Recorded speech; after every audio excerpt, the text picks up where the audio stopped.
Sur le terrain de Toulouse-Montaudran, naît en 1919 la compagnie des lignes Latécoère, avec ses chefs Pierre Latécoère et Didier Dora. Avec ses équipages, des inconnus qui deviendront célèbres, elle entreprend le transport du courrier entre la France et le Maroc. Elle deviendra l'aéropostale.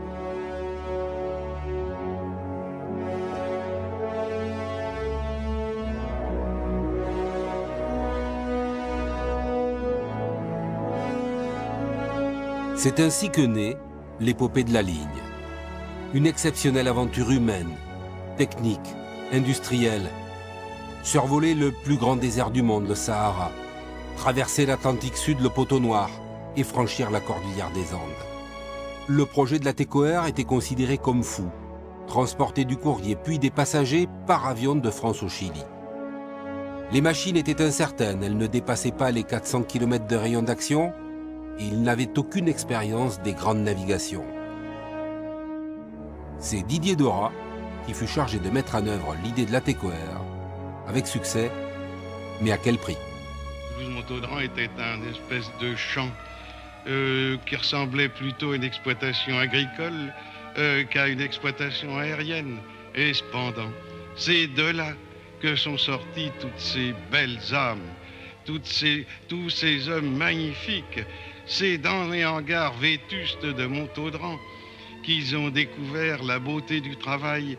La plupart étaient très jeunes, bien sûr, en arrivant, et ne savaient pas ce qu'était la vie, ce qu'était l'existence.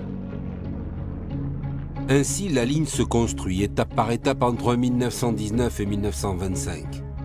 Malgré des pilotes et des mécaniciens d'exception, les escales sahariennes connaissent leur drame. Accidents, dépannage, enlèvements et rançons, la ligne perd ses premiers équipages, mais le courrier finit par passer.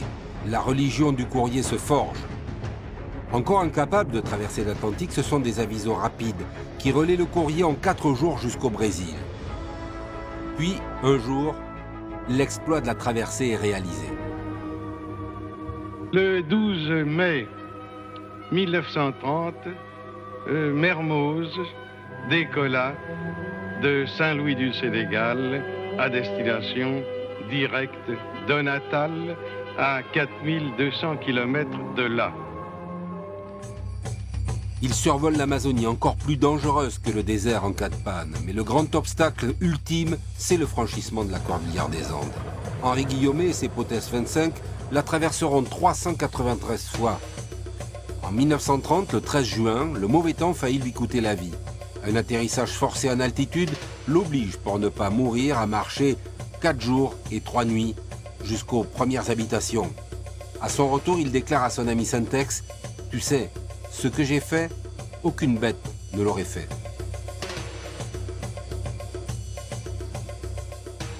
Je pense avoir mérité la renommée de dureté qui s'attache à ma personne. J'ai fait souvent un examen de conscience et j'ai l'impression d'avoir été sérieux, tout simplement.